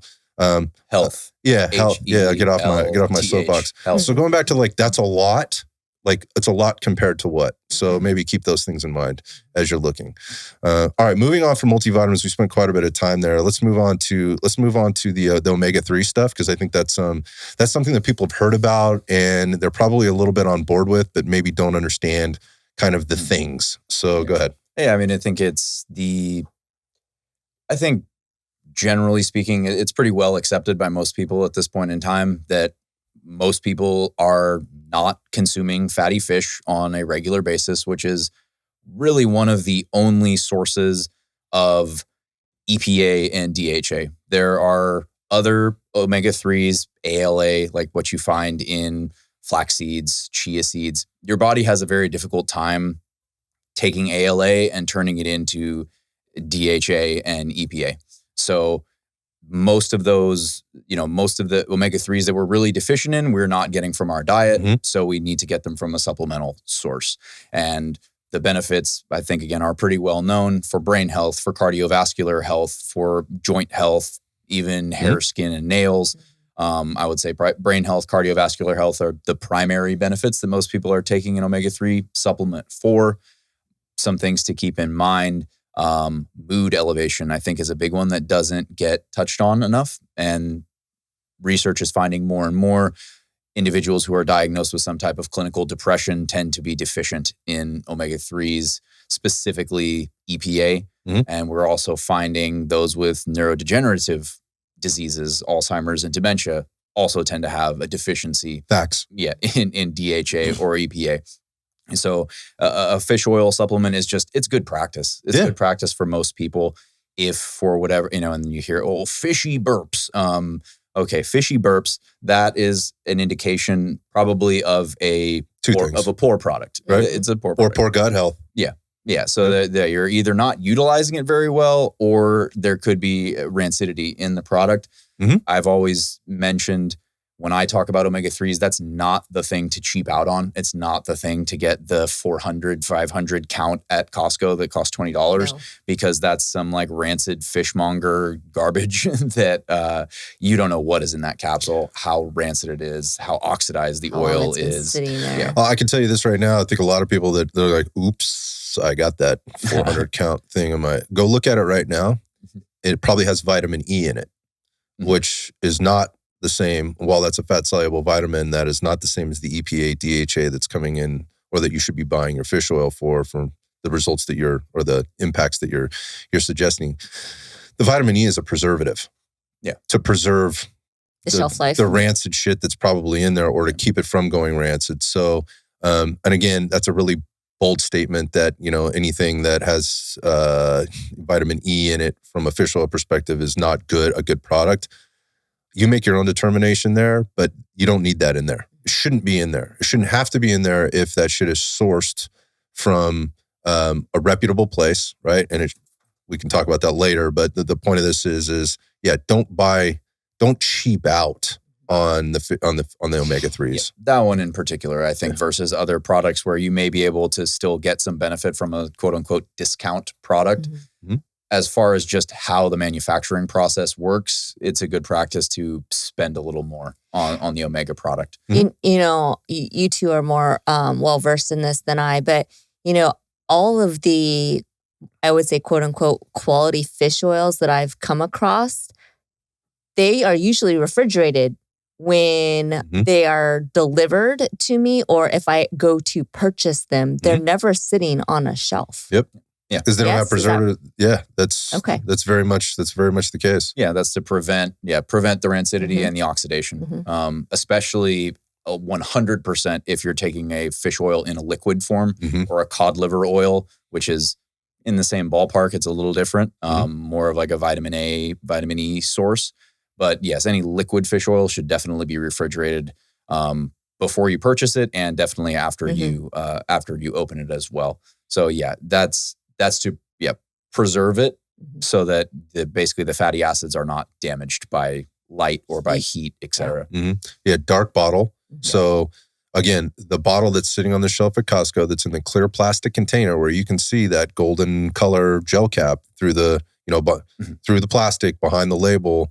That says 100% guaranteed fish oil or whatever on it, that's also sitting in the open warehouse.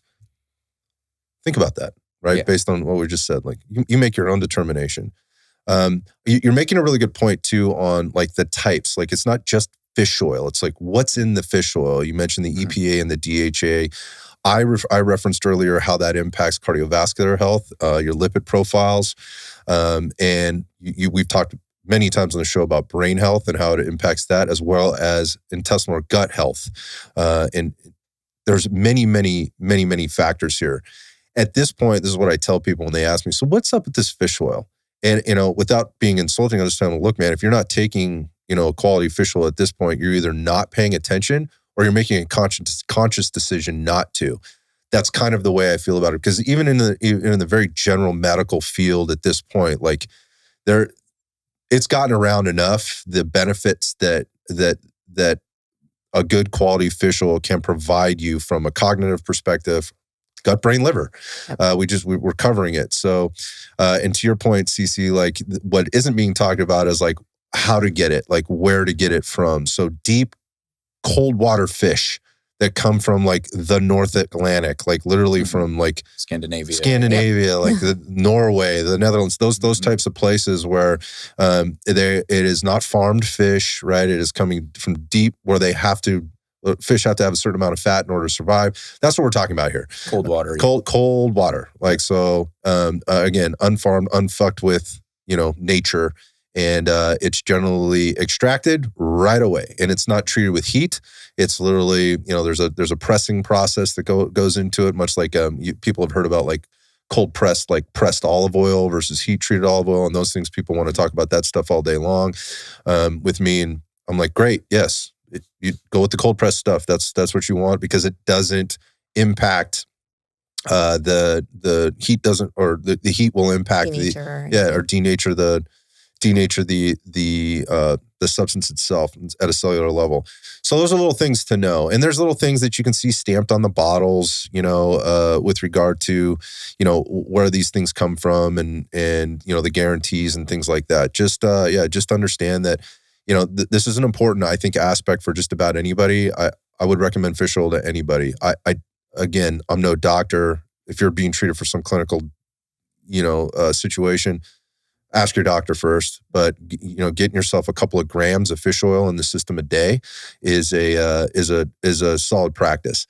Now, that said, going back to pill fatigue, in this case, these things are going to be gel caps, right? So they're going to have that like a gelatin outer layer. Again, whatever you're onboarding with your supplements can be a factor for some people too, what that gelatin is made out of and so forth. So check out your label. I don't want to get too far into the rabbit hole there, but some of the stuff is made with wheat. So if you're one of those gluten people, that has a tough time with that or is really trying to avoid wheat, take a look at the ingredients that go into how that capsule is formulated. Now, again, dosages.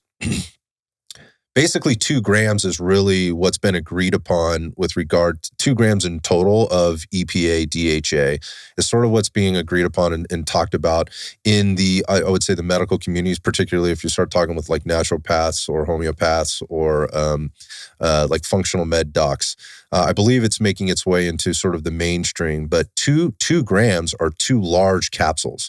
They're not these like little like vitamin E caps or gel caps that you might see out there. They're fairly large. A gram is quite a bit. It's a full milligram, right? That's quite a bit, or a full 1,000 milligrams. So you got a lot there. It's quite a bit of volume. There are a lot of studies. If you're very active, if you've got a lot of muscle mass on your frame, if you're working out regularly, pushing it as far as 4 grams, not uncommon. For personal anecdote, that's what I take. Yeah. No real risk of toxicity. Yeah. You're not really going to overdo it as far as again, if you try hard enough, I'm sure you could, but as far as I'm aware, no risk of toxicity. And important to note as well, there are algae-based omegas. Yep. If you do not want to consume fish, maybe for whatever reason you do get the fishy burps or it bothers you or whatever the case may be, there are algae-based omegas. They tend to not be as high of a dose of omega-3s as fish oil-based products, but those options are out there. As far as the gelatin that it's made with, if you are an individual that doesn't eat pork, there are fish gels. And I think that's becoming more common that fish gelatin is being used versus a beef or a pork gelatin. So if you're a pescatarian and you don't want to mess with any beef or any pork, you have an option there as well. Yeah. I'm going to move on from the fish oil thing, but again, like highly recommended. Again, we'll talk about products at the end here. Know where you're getting it from or know where it's being sourced. I think that's really important. Again, dosages do matter.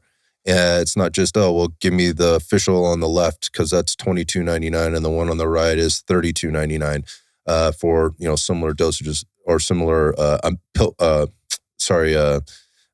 serving sizes per container. Yeah. Have a look at that stuff.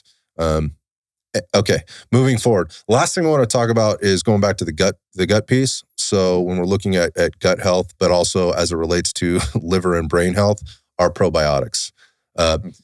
Got very popular in the last, I would say probably 10 years, but 5 years ago, everybody was talking. Everything's got probiotics on it at the grocery store now. They never had it before, apparently. But now we're putting it right on the label. This shit's got probiotics in it because probiotics are going to change the game for you. I'm saying that tongue in cheek. They are very important for total health and wellness. But let's talk about the realities of probiotics, dude. Yeah. Well, I think when it comes to probiotics, we touched on this a little bit earlier, and we're going to continue, I guess, using this bucket of water on a raging inferno or a drop of water in an ocean. If you have very poor lifestyle habits and your gut is absolutely ravaged, taking a daily probiotic is not going to fix it. Even the most potent probiotics, your 150 billion CFU, 200 billion CFU, still pales in comparison to the total population of gut bacteria in anyone's gut. So it is going to be, like I said, a drop of water in the ocean if you are not taking care of your gut in a number of different ways. Again, it's almost like the supplements are supplementary. As far as probiotics go, there's a lot of variance there. And I would always, when people say, well, what's the best one for me? The first question I would always ask is there a specific issue you're looking to address? Because there are certain probiotics that are geared towards, particularly, lower intestine. I know all of them are somewhat, beneficial for the lower intestine, but there's different strains. There's a ton of different strains out there. How much variety is in the probiotic? Is it 8 strains? Is it 10 strains? Is it 12? Is it 14? Again, you have hundreds of different strains of bacteria in your microbiome. So the probiotics are maybe just key strains. And if you have a particular issue, a dairy sensitivity, gluten sensitivity, you have Crohn's, you have ulcerative colitis, you have some type of lower intestine issue, there are probiotics that are geared towards that. There are probiotics that are geared towards, feminine health, vaginal health, and the microbiome there as well. So obviously there is a different audience for that product. So probiotics there's a lot of variance, and I would usually tell people this could be a process of trial and error because of how complex the microbiome is and how it's literally affected by what you eat, your stress levels, how you sleep, the environmental factors around you, and your microbiome will adapt and change based on, if you change your diet, your microbiome will change and adapt. Or do you have a candida issue? Do you have, some type of diagnosed dysbiosis or overgrowth of bad bacteria? So That might sound confusing because it is. There are several factors to consider when it comes to probiotics, but it is, I would say, of the three that we've talked about, that's the one that's the most individualized versus fish oil or multivitamin. Yeah, it can be so. But just tell me this, Steven. So if I go and I just drink my $7 container of kombucha every day, am I covered? Am I good? No.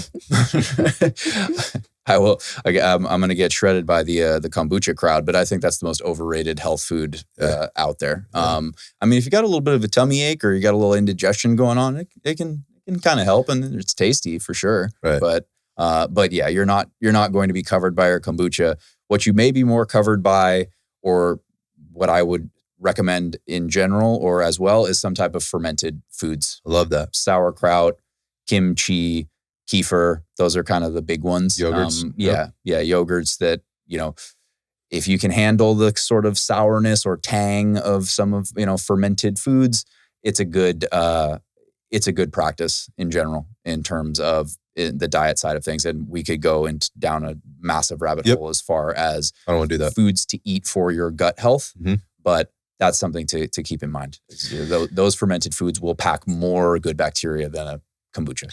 Microbiome is a product of how you treat it. Like there's an environment in there. And you mentioned, Steven, like exercise, stress, sleep, obviously the foods that you're putting into this thing or into the gut are very important. But your microbiome goes beyond your gut. Like it's literally on your skin, right? It's a massive thing. It's like it's an organism within the organism. And so when you're taking on like a probiotic food or foods that are higher in probiotics, like you mentioned, things like kimchi, sauerkraut, yogurts, kefir, those kind of things, you are just adding things to the system to help it do what it should be doing. It's not like, I need to eat this food because I'm missing this particular I don't want people to think about like I have to eat this food to get this strain of bacteria. No, ideally we have all these strains of bacteria in there, and they're all working together to do the things that they need to do. But also understanding that, just like I said before, it's never solely about the foods that we eat, right? It's how we're treating our body, what we're putting on our skin, the air we're breathing, the water we drink or don't drink, right? Like all of these things are impactful. And people have heard this term like leaky gut. And so I want to be careful with this, but I do want to talk about it for just a second. Is like, is putting a probiotic into my system going to fix my leaky gut? Leaky gut's sort of this term that's been sensationalized, sort of like adrenal fatigue got sensationalized. So when somebody's having like an upset stomach, go, oh my, my leaky gut's really acting up today. It's acting up, just like you're feeling tired, like, oh, I'm having a bad adrenal fatigue day. Like, it's fucking bullshit. It's not how it works. Like, it just got kind of like dumbed down, and it hasn't really even been like highly recognized, like at the medical community or whatever. It's still pretty. Still pretty new. It's pretty new, and it's very complex. So I don't want people to be confused by probiotics. I also don't in two ways. One, that it solves a single problem. We just talked about supplements not doing any of that. Like that's how we started the show. It doesn't do that. What it does is it provides your body the things by onboarding a probiotic. You're basically sort of making sure that you're giving your body the things that it needs on a regular basis to perform all the functions that it does to give you this baseline for performance, for cellular health, for cardiovascular health, for metabolic health, for hormonal health. The gut is very, very important there, and the microbiome plays a very, very large part in all of this. And so for those people that are spending so much time exercising and so much time, making sure that they're eating the right foods and doing all this stuff, it just makes sense to make sure that you're backing yourself up with these things. And yes, you can do this through food. But when you think about how people eat, right? And we just talked about, like, even if you're eating perfect, whatever that happens to fucking mean, I don't know. Like, there's a chance, like, factors are going to pop up. Mm-hmm. Like, I don't know, you travel, so you're out of sorts, or, you get sick, so you're out of sorts, or something happens. Obviously, we're trying to avoid that, and that's why we're trying to be healthy and put in the right things or whatever else. but you can get thrown out of your game for a lot of reasons. Also, seasonally, things change. So, Take like some antibiotics. you may take an Exactly. antibiotic, you might be taking some new supplement, or if you're an athlete or you're somebody that works out hard, this is what we know. We know that exercise, stress, will impact the gut, the microbiome, right? Particularly the gut microbiome. And there's some evidence out there that suggests that that exercise can actually be somewhat immunosuppressive, right? And so that's why, like, if you're over exercising, let's just say you're exercising a lot, maybe under recovering and really, really challenged, we can be susceptible to infection, right? And a lot of times those infections can get started in the gut. Sometimes they're elsewhere or whatever. But the point of this is like you're as your ebb and flow through your life, through your diet, through your workouts, things change, and you may not be at that, you may not be onboarding all the right things all the time and managing all the things all the right time. It's impossible to think that you will. So, I mean, making sure that you're putting something in on the back end just to support that ebb and flow could be very, very helpful. And that's the call for the antibiotics, sort of in this approach to foundational supplementation. Because I don't care what supplements you're taking, where they're sourced, how good you're doing with your diet or whatever. If your gut's fucked up, right? You can be putting all the great supplements and all the greatest food in the world, but if you've got if you've got problems gastrointestinally, and you have maybe digestion problems, absorption problems, transfer problems, at the metabolic level, you're missing. You're not running on all 8 or 4 cylinders, whoever you may be out there. So that's my pitch for the probiotics. And to your point, Stephen, don't get all worked up about how many, CFUs, how many billions and millions of these little organisms are floating around my system. We're never going to fucking know that. And you don't need or want to know that. It's just the point is getting it in there and getting it in there consistently, so that your body can make the adaptations it needs to make based on all the factors that we keep bringing up over and over and over again. I don't know if there's anything you want to add to that. Yeah, as far as, just things to look out for with probiotics. Yeah, basically the higher the CFU count, the higher potency it is, which for you, more is not necessarily always better. And I think that was something that I would run into often. Well, the 50 billion, why don't I take the 80 billion? Because that's better. Not necessarily. That could lead to spending a lot of time on the toilet. So I was saving that part for the end, but I think this is a really good place to sort of transition. And that is, like, you've heard me say a few things, like how much vitamin D I'm putting in and how many capsules. I take 4 capsules, vitamin mineral capsules a day, which includes some other trace things, elements and things like that. I take 4 grams of fish oil a day. I eat sauerkraut or kimchi or whatever. And those are things that I do on a regular basis. I'm going to repeat this. I do not suggest that anybody listening to this show that's going, wow, that sounds like a great idea. And if his blood work is so great, as he said, with no proof whatsoever and all these other things, I'm going to go out and start doing that today. All of it today. Yeah.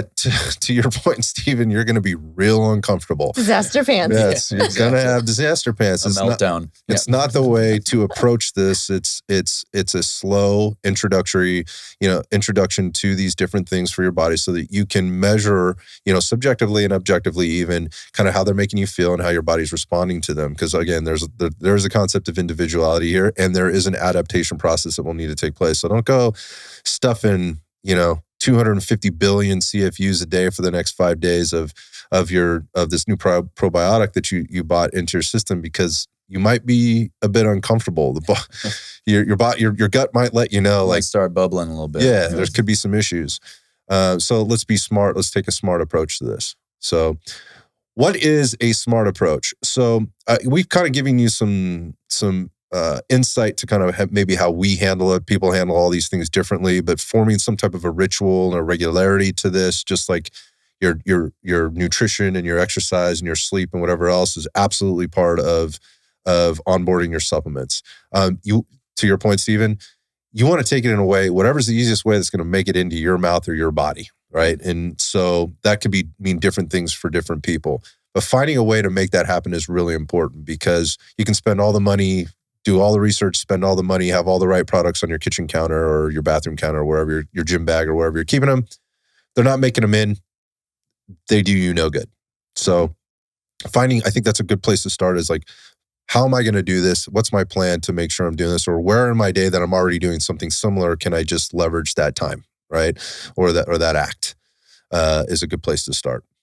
The second thing I would look at is like, again, going back to what Stephen was saying earlier was, look, in terms of that, like find maybe a product that fits kind of your needs and feelings a little bit. That is like, I'm not comfortable with 4 capsules. Cool. First off, if you were to purchase the multivitamin that I take, which again is a 4 capsule, that's the serving for the day, right? If you were to begin taking that, I would not suggest that. I would suggest let's do 2, let's take half the dose, 1 in the morning, 1 at night.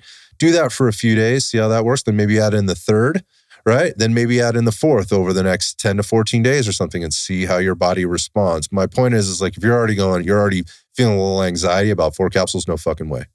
Right. Well, then get one that gives you maybe 1 capsule a day and start there. So find like those products that are convenient for you. On the fish oil side, liquid or gel caps. Dude, I can't do the liquid. I just know I can't. It's a little old school, and it's going to have a more pronounced flavor. That's for sure. Well, that's why. As far as consistency, like if you're traveling or whatever, I mean, the capsules are way easier to take. Way more portable. Yeah, you heard us say like the capsules should be refrigerated. They don't have to be refrigerated all the time. They should be, like if I'll put those capsules in my thing a few days ahead of time, they're fine. They're not going to spoil in 4 or 5 days. If they're sitting outside of being refrigerated for weeks at a time or months at a time, then you're running a risk. So yeah, like versus the liquid, that's got to be refrigerated. Yeah, that's not something you want to have unrefrigerated. It's not being protected inside the gel capsule, and again, not recommended. So yeah, you make the choice there. And again, going back to dosage, 2 grams a day is kind of generally the recommendation I would give to people. Start with 1, right? Or get one that comes in half a gram, capsules if you can. A lot of times they come in 1 gram capsules. Get one that's half a gram. Start there and work your way up to the 2, or beyond, whatever you decide to do. So again, like choosing the sort of the method or the mode of how they're going to get into your system, I think is the next thing. So if you're a person that fears a lot of capsules, there's ways around this.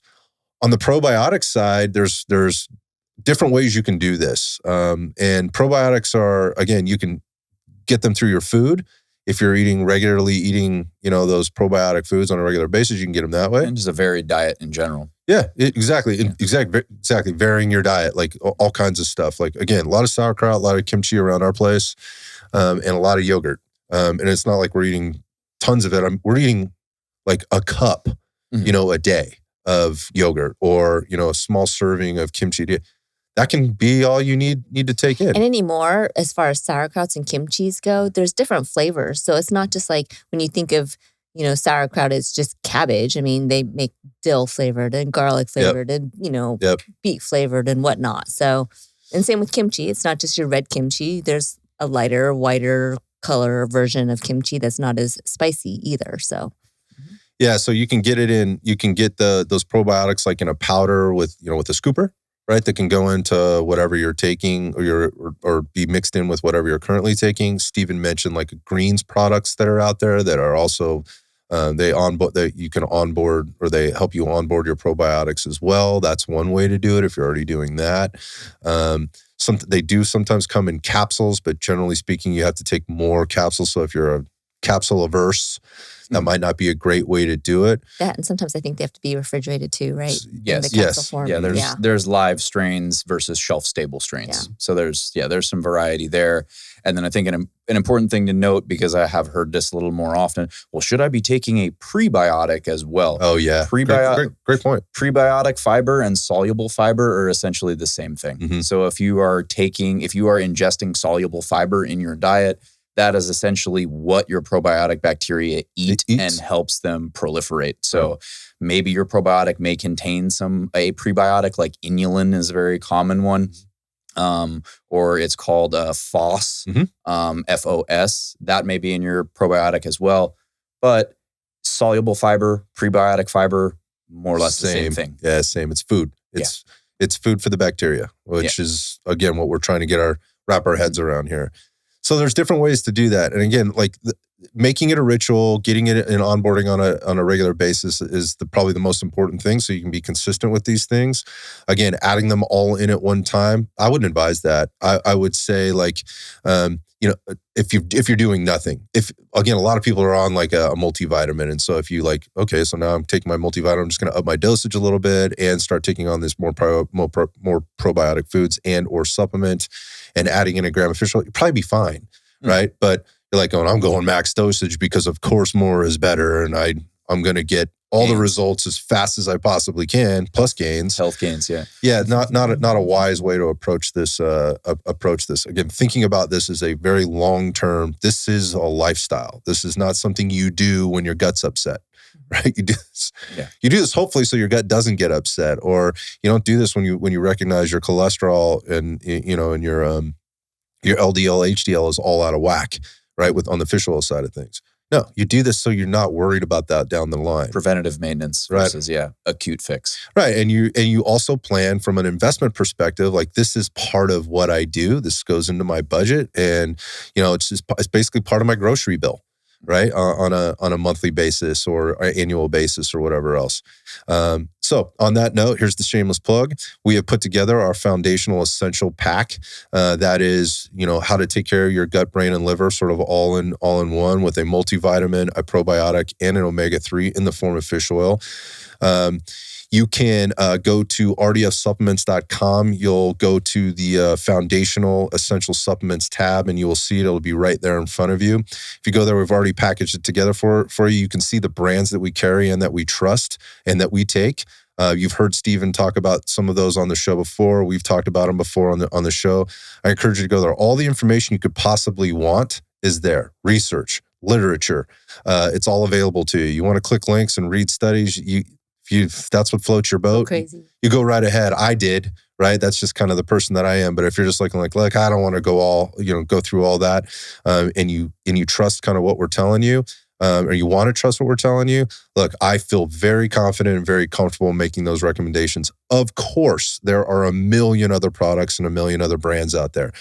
I've taken and dealt with a lot of those. We've worked with some of those. These are just the guys that we really have partnered with because we feel very confident on a few levels. One, the efficacy of the product that they're putting out is very good. The quality of the ingredients they're guaranteeing, at a certain level. And again, that's because this is what they do. They don't while they have a lot of products, they are and invite like FDA in to come and regulate and inspect their facilities and make sure that what's assayed, what they say is on the assay sheet that goes into the bottle is actually in the bottle.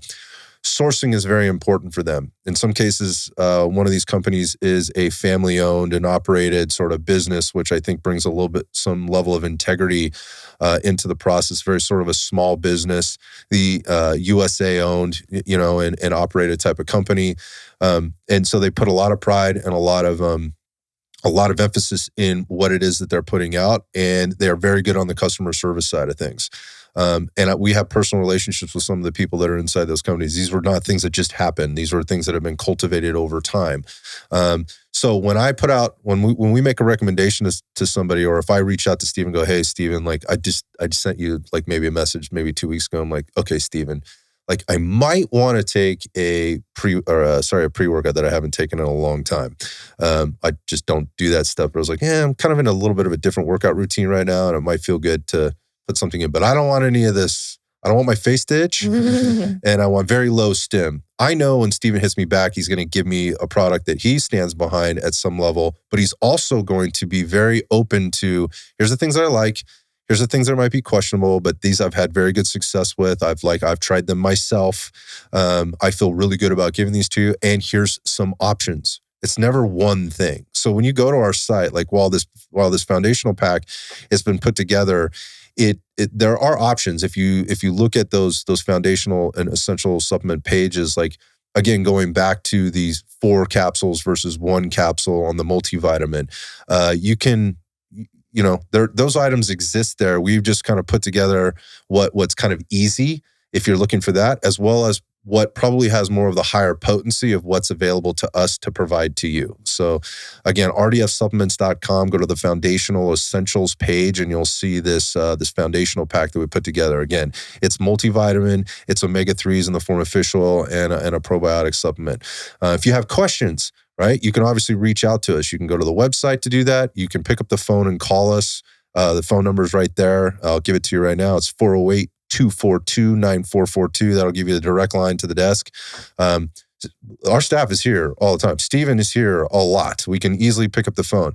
But if you want to go a few steps further, and Steven was mentioning this earlier with the guy that was a little resistant, all he wanted was the one-word answer or the one brand answer. If you want to go a few steps further, you can schedule time with Steven. We do a supplement protocol consultation where we will dig, and Steven will dig deep into kind of what you're doing and how to help you and maybe give you some more specific recommendations based on your very specific needs. But again, if you're looking for a general, hey, I am already taking some supplements, I want to add to those, or I know I should be doing this, I've fallen off the wagon, as CeCe has said before, and I need to get back on the wagon. We've tried to make this as easy for you as possible.